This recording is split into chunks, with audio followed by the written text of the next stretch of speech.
할렐루야. 오늘도 웨이메이크 교회 주일 예배 동참하신 여러분들을 환영하고 축복합니다. 예배를 통해서 큰 위로와 또 하늘에서 임하는 소망을 회복하시고 한 주간을 살아갈 수 있는 능력과 힘을 얻는 귀한 시간 될 수 있게 되기를 축복합니다.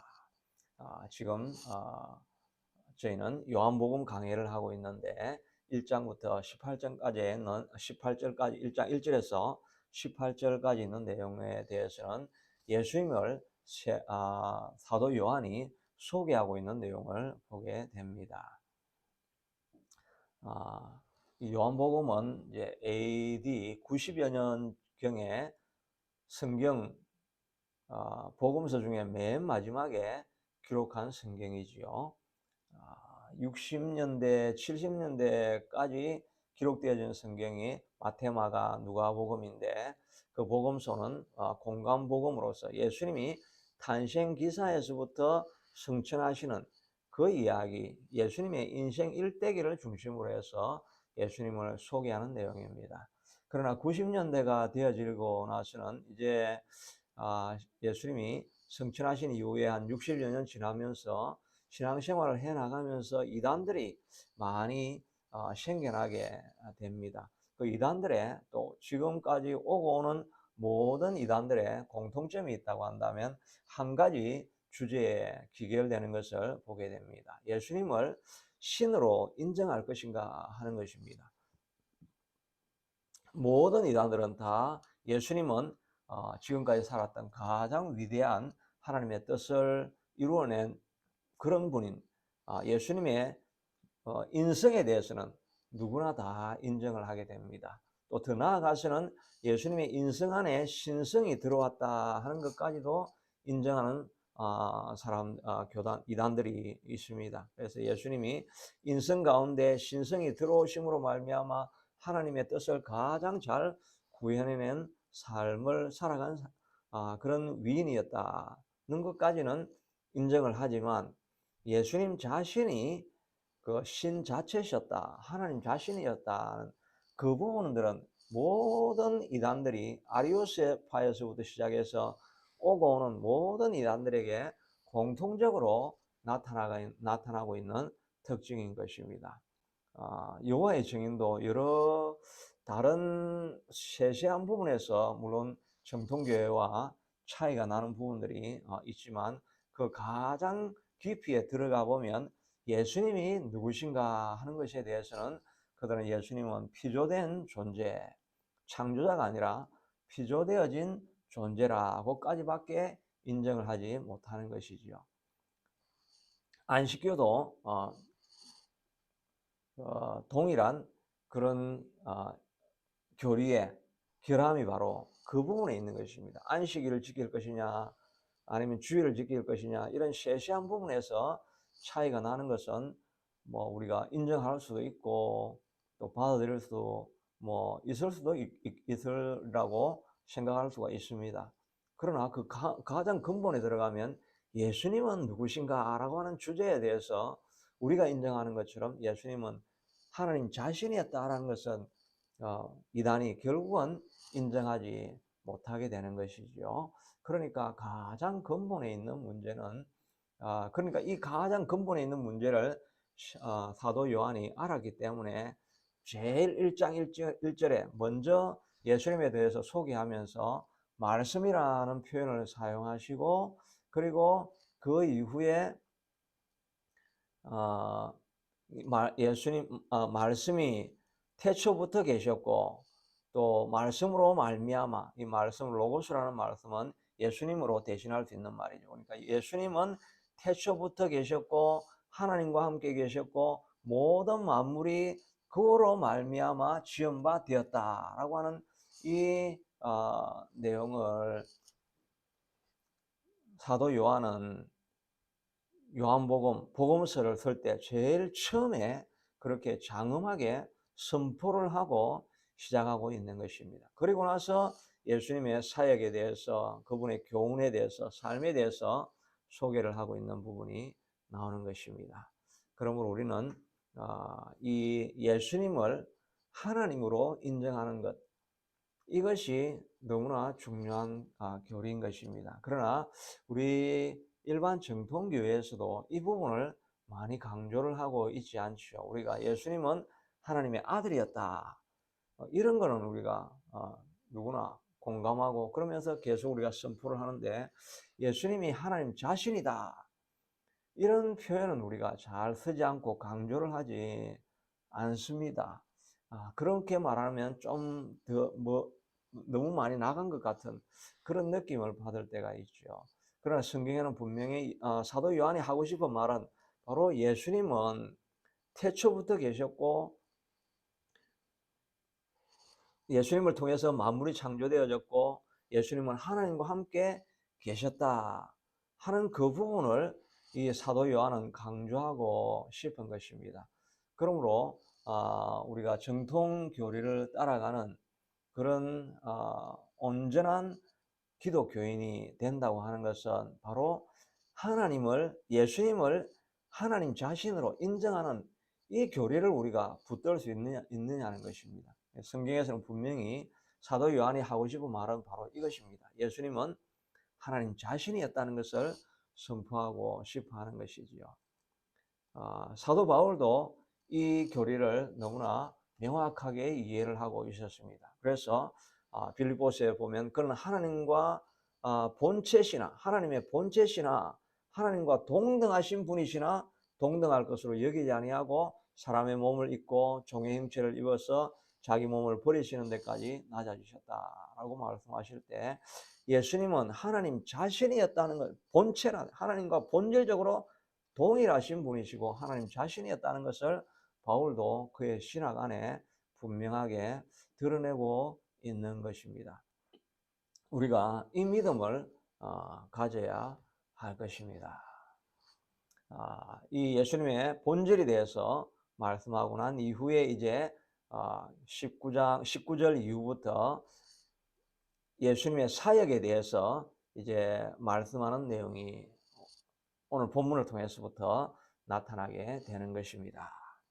오늘 본문에서 사도 요한이 세례 요한을 이제 소개를 하고 있죠. 우리 책의 저자는 사도 요한, 예수님과 함께 지냈던 사도들 중에 한 사람이었던 요한이 기록한 성경이, 사도 요한이 기록한 성경이 요한복음입니다. 그러나 오늘 사도 요한이 소개하고 있는 세례 요한은 예수님이 오시기 전에 6개월 먼저 태어나셨던 분이셨고, 이분은 광야에서 지내다가 메뚜기와 석청을 먹으면서 하나님을 찾고 하나님의 뜻을 구하다가 자기가 이사야에서 말하고 있는 것처럼 예수님이 오시기 전에 한 선지자가 나타나서 그의 길을 준비할 것이라고 하는 이사야에 기록되어진 그 본문이 바로 자기의 사명이고, 자기 자신이 그 사명을 위해서 부름받았다는 것을 깨닫고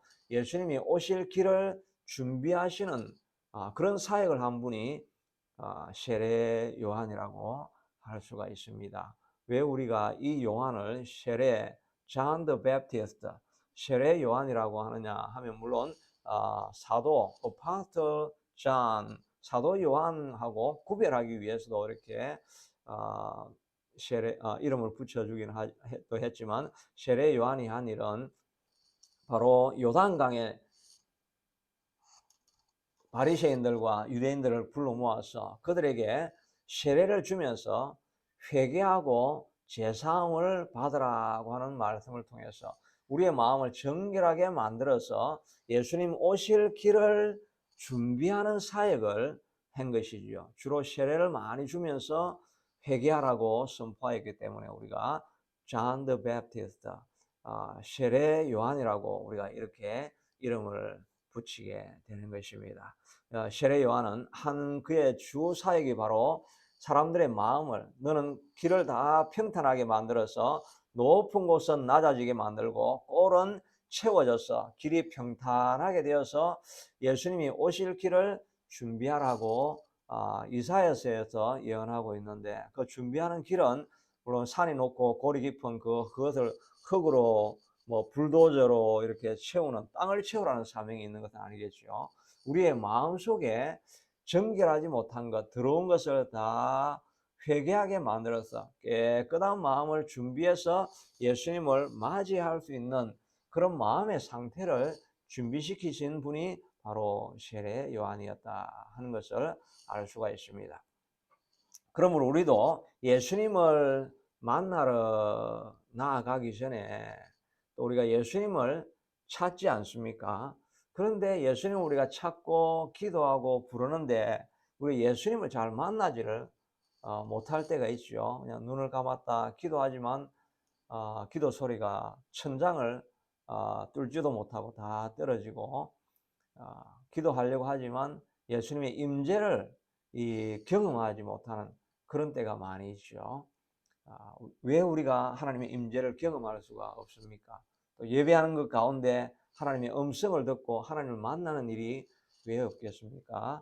그것은 우리의 마음이 준비되어져야 하는데 먼저 우리의 죄를 회개해야 한다는 것입니다. 죄를 회개할 때 그때 길이 준비되어지고 하나님의 역사가 나타나게 되는 것이지요. 이것이 하나님을 만나는 길을 소개하는 반면에 먼저 세례 요한의 삶에 대해서 잠깐 우리가 나누어 보면 세례 요한은 여기에서 광야에서 메뚜기와 석청을 먹고 살다가 또 수많은 사람들에게 세례를 주고 회개하라고 선포하게 되니까 수많은 사람들이 세례 요한을 따르게 됩니다. 그 당시에 종교 지도자들이 있었죠. 헤롯 성전도 지어져 있고 제사도 매일 드리니까 거기에 제사장들이 있고 그 종교 사두개인들 또 바리새인들 릴리저스 리더들이 거기에 많이 있었죠. 그러니까 그 리더들에게는 찾아가지 아니하고 광야에 있는 세례 요한에게 다 가면서 참 진정한 메시지는 진정한 선지자는 여기 있다라고 사람들이 다 거기로 쫓아가니까 기존 종교를 침례하고 거기에서 자기의 생계를 걸고 살아가는 그 사람들의 입장에서는 너무나 위기감이 찾아오지 않겠습니까? 성전에 와서 사람들이 예배를 드려야 되는데 성전에 가보니까 장사만 하고 뭐 하나님의 음성은 들리지도 않고 진정한 종교가 아닌 것 같아. 그러나 저 광야에서 메뚜기와 석청을 먹고 하나님의 음성과 계시를 기다리면서 경건하게 살아가고 있는 저 사람에게는 뭔가 하나님의 메시지가 흘러나오는 것 같아. 우리가 다 저기로 가야 되겠다. 이러면서 다 그리로 가버리니까 바리새인 사두개인들 종교 지도자들 제사장들이 마음에 엄청난 그 위기의식을 느끼게 됩니다. 그러면서 저 사람이 도대체 누구냐? 저 사람이 우리 기존 제도적인 교회를 오히려 망치는 사람인데 저 사람은 어떻게 해야 되겠느냐?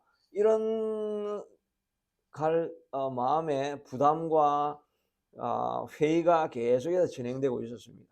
그래서 사람들이 세례 요한에게 찾아가 가지고 도대체 내가 누구냐? 종교 지도자들이 이런 제사장과 레위인을 보냈다고 하죠. 네가 엘리야냐? 아니면 선지자냐? 누구냐? 그가 나는 엘리야도 아니고 선지자도 아니다. 다만 나는 이사야에서 말하고 있는 광야에서 외치는 소리다라고 이렇게 이야기를 합니다. 그러니까 그러면 너는 선지자도 아니고 엘리야도 아닌데 그럼 너가 무슨 자격으로 왜 세례를 주느냐?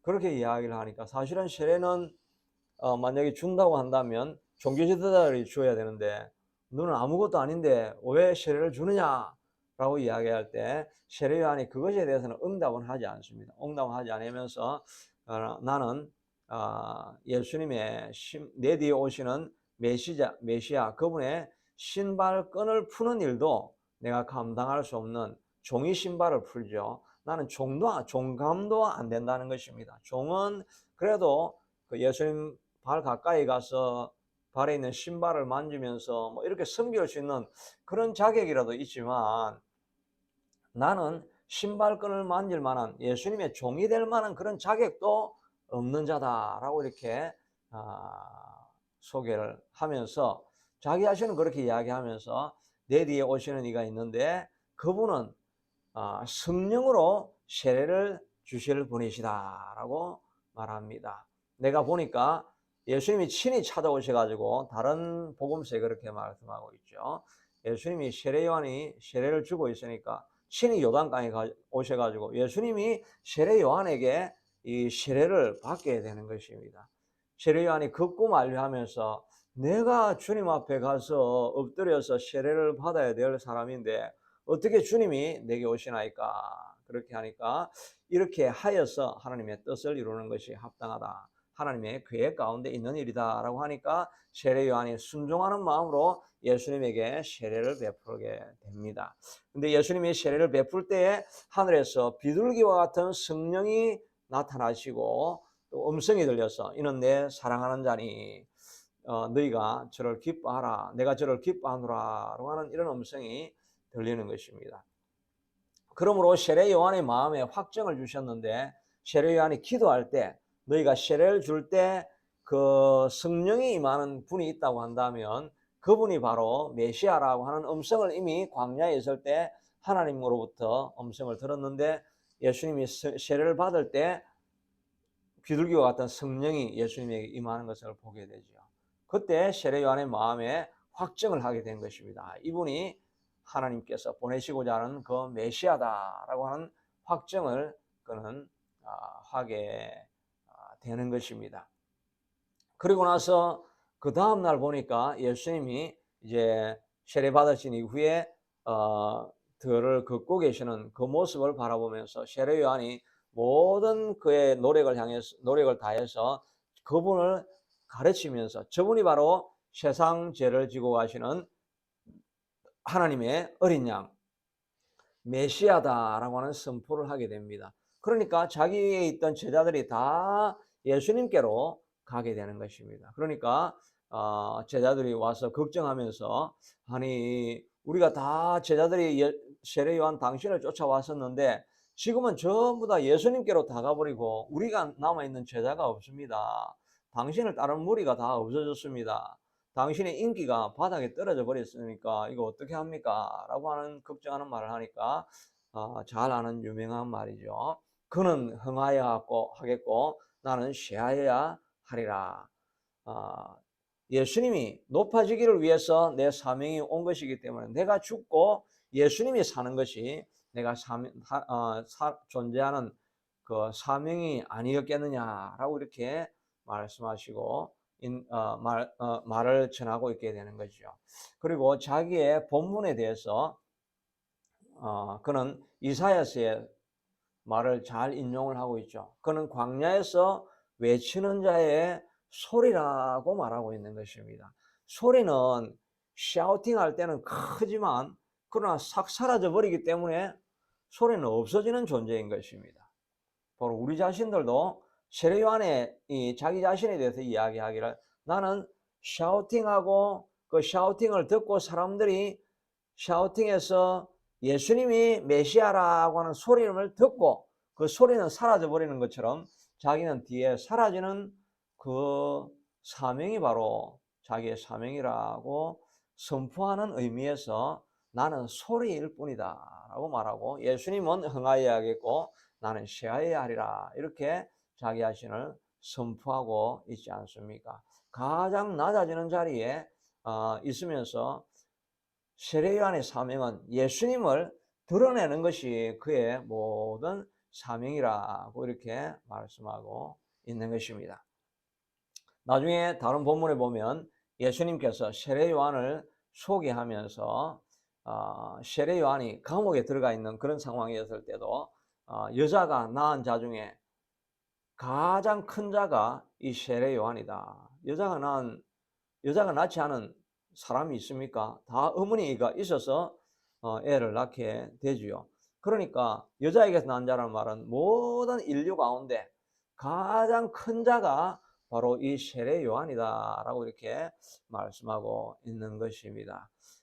세례 요한은 자기가 죽고 예수님만 살아야 된다라고 이렇게 말씀하였지만 그러나 자기가 가장 낮아지고 소리가 되고 먼지가 되어서 다 없어져 버렸는데 그럴 때 가장 존귀한 자로 남게 되어진 것이라고 말을 하고 있는 것을 보게 되죠. 우리도 예수님을 따라가면서 우리가 해야 될 길은 예수님이 가장 높아지고 드러나게 되어지는 것이 우리의 사명이고, 예수님을 소개하는 것이 우리의 사명이고, 그리고 나서 우리는 죽어지는 것, 그때 우리가 가장 커지고 높아진다는 것을 알 수가 있는 것입니다.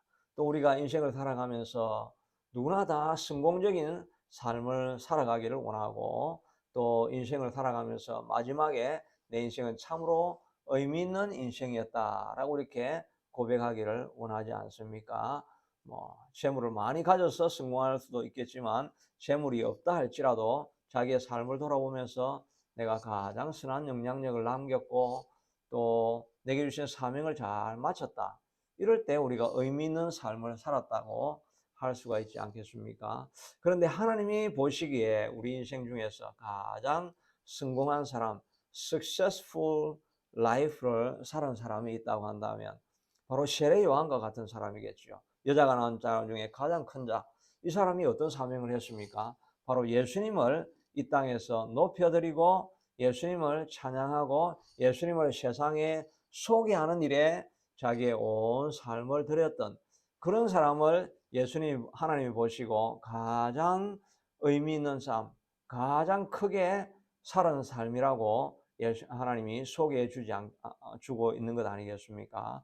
그러므로 우리가 이 땅을 살아가면서 최종적으로는 하나님이 우리를 보시고 착하고 충성된 종아, 수고하는 삶을 살았다라고 이렇게 칭찬해 주시는, 그것이 우리 인생의 최고의 영광이고 목표가 되어야 되지 않겠습니까?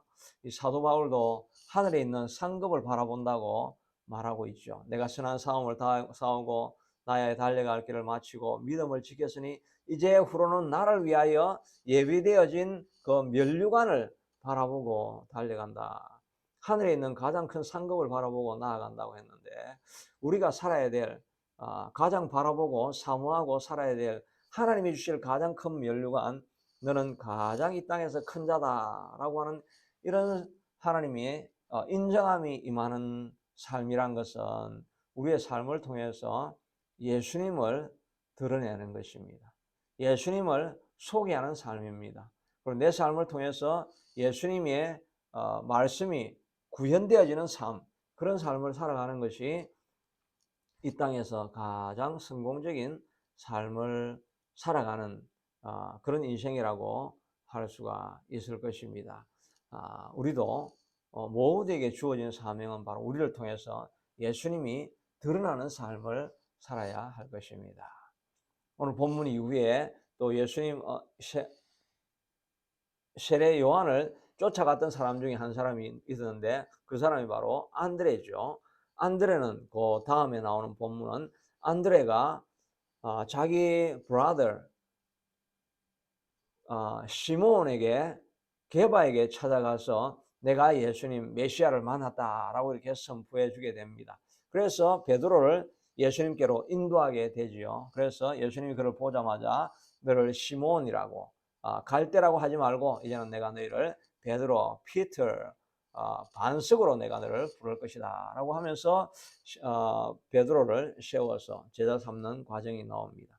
그리고 나서는 그 다음에 빌립을 만나서 나를 따르라 라고 하여서 빌립이 예수님을 쫓아가게 되는데, 빌립이 예수님과 한 저녁을 지내다가 바로 그가 아는 나다나엘에게 찾아가서 말합니다. 내가 만난 이분이 바로 메시아가 아니냐라고 소개를 하니까 나다나엘이 나사렛에서 무슨 선한 것이 날 수 있겠느냐, 나사렛에서 난 사람이 선지자나 메시아가 될 수는 없을 것이다 라고 이야기를 할 때, 나다나엘을 소개해서 예수님께로 데려오니까 예수님이 그를 보고 너는 참 속에 거짓과 간사가 없는 자, 청결한 자이다 라고 이야기를 할 때, 나다나엘이 깜짝 놀라면서 어떻게 나를 아셨습니까?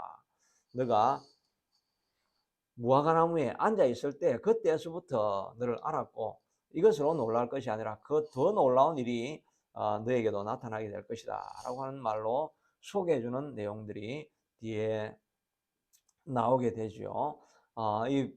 빌립도 마찬가지고 안드레도 마찬가지고 그가 한 일은 그 이후부터는 계속해서 예수님을 소개하는 사명을 살다가 이 땅을 마지막에는 순교하는 삶으로 인생을 마치게 되어진 것이지요. 우리가 가장 성공적인 삶을 살아간다는 것은 또 가장 의미 있는 인생을 살아간다 하는 것은 내가 이 땅에서 어떤 성공적인 지위와 어떤 이 땅에서 어떤 결과를 만들어내느냐, 그것보다 가장 본질적인 것은 내 삶을 통해서 내가 예수님을 지금 나타내고 있는 삶을 살아가느냐, 그것이 내 삶의 본질적인 사명이 되어야 될 것이고 날마다 점검해 보아야 될 그런 제목이어야 할 것입니다. 내가 오늘 하루를 통해서 내 삶에서 예수님을 드러내었는가 하는 것을 우리가 보아야 할 것입니다. 예수님을 드러낸다는 말이 입으로 선포하는 그런 것도 있지만 내 삶 속에서 정결함을 유지하고 내 삶이 거룩하게 되기를 위해서 내가 정말 투쟁하고 있는가, 그것도 예수님을 드러내는 삶이라고 할 수가 있겠지요. 또 하나님께서 내게 맡겨주신 이 사명을 내가 감당하기 위해서 몸부림치고 또 그 일을 내가 드러내기를 위해서 온 마음을 다하고 있는가, 그것도 예수님을 드러내는 그런 삶이라고 할 수가 있겠지요. 오늘 예배드리기 전에 운전하고 오다가 어떤 분의 설교를 들어보니까 자기가 뭐 감리교 교단 안에 있는 목사님이셨는데 자기 교회 어떤 그 위쪽에 있는 감독직에서 교회를 치리하는 그런 일이 있었습니다. 그런데 그거는 사실은 그 감독이 잘 파악하지 못해가지고 잘못된 치리를 해가지고 교회에 큰 타격을 입게 되어지고 자신의 명예도 많이 추락하게 되어진 그런 이제 목사님이었습니다.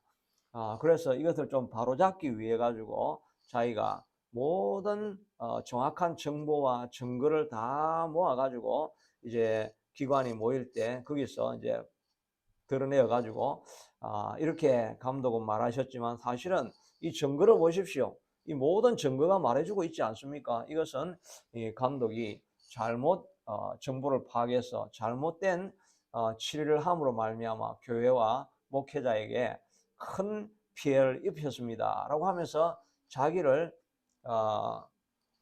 그 변호하는 이런 일을 하려고 이제 모든 자료를 다 준비하고 그리고 나아가려고 하고 있었습니다. 그런 이야기를 하게 되면 그 위에 있는 사람이었지만 그분이 잘못된 것이 드러나게 되니까 그분은 뭐 큰 창피를 당하기도 하고 그분에게는 어려움이 되겠지요. 그러나 정의는 밝혀야 되겠다는 마음을 가지고 그가 생각하면서 자료를 준비해서 나아가려고 하나님 앞에 기도하다가 하나님의 들려주시는 음성은 그것이 정의가 아니라는 것입니다. 그것이 정의가 아니고 만약에 그렇게 선포를 하게 되어지면 이제 감독파 또 다른 소수파 이렇게 교단 안에 나누어지는 이런 일들이 있게 되어지니까 하나님의 음성은 그렇지 아니하고 너가 포기하고 너가 죽어야 교단이 사는 것이 아니겠냐, 그런 음성이 계속해서 들려옵니다. 그 자신은 억울한 일이고 또 교회도 피해를 보는 일이어서 이거는 정의가 실현되어져야 됩니다 라고 그가 하나님하고 스트러글을 갈등을 계속하는 가운데 그러나 하나님의 음성은 너가 죽는 것이 교회가 사는 것이다. 그 음성을 듣고 결국은 자기가 앞에 나가서 이야기할 때 감독의 말한 모든 내용이 맞는 말이고 모든 것이 제 책임이고 제 허물이고 잘못입니다 라고 이렇게 선포를 하게 되었다는 것입니다. 고통스러운 일이지만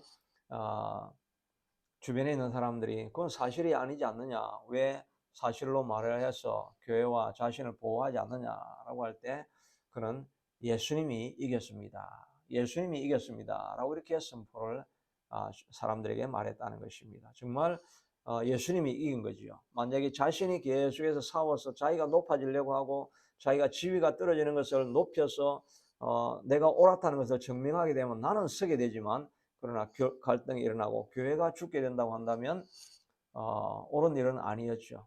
그런데 예수님이 이기셔서 예수님의 이름은 교회로 말미암아, 교단으로 말미암아 상처받지 아니했고, 자기는 죽었지만 그러나 교회가 살 수 있었으니까, 교단이 살 수 있었으니까 예수님이 산 것이지요.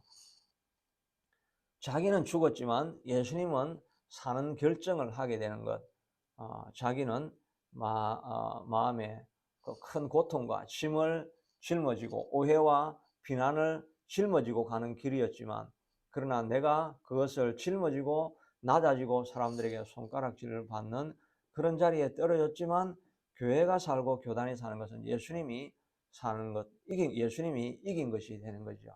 예수님을 높아지게 하기 위해서 자신을 죽이는 과정, 이런 것들도 바로 다 예수님을 드러내는 과정이라고 할 수가 있을 것입니다. 우리가 예수님을 가정 안에도 드러내야 되겠죠. 가정 안에 드러내기 위해서는 우리가 죽는 자가 되어야 될 것입니다. 사람들과의 관계 속에서도 우리가 죽는 자가 되어야 가정이 살고 관계가 살고 교회가 사라지게 되는 것, 이것이 바로 하나님을 드러내는 삶이 될 것이고, 이런 삶을 살아가는 사람을 하나님께서 가장 이 땅에서 큰 자라고 하시는 세례 요한의 그런 칭찬이 우리에게도 임하게 되는 것이 아니겠습니까?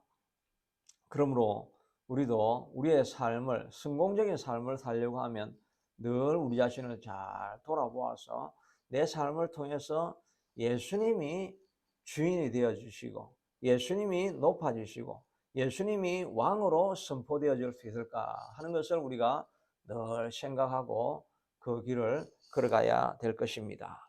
그렇게 하기 위해서는 우리의 삶에 많은 손해를 입어야 될 것이고, 또 우리 스스로가 계속해서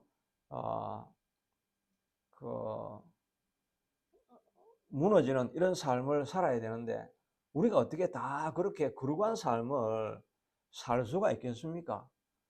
모든 것을 손해보고 모든 것을 비난받는 자리에 쓰고 이런 걸 우리가 살 수가 있습니까? 우리도 사람이기 때문에 그런 마음에 상처를 주는 이런 일들을 당하면 속이 끓고 속이 썩고 곪고 이런 일이 일어나서 결국은 우리도 우리 자신이 오히려 버티지 못하고 참은 것 때문에 우리 속에서 오히려 상처가 되어지는 그 선뿌리가 나는 경우들도 있지 않겠습니까? 그러므로 우리는 모든 것을 참고 모든 것을 내가 견디는 것은 내가 하면 안 되는 것입니다.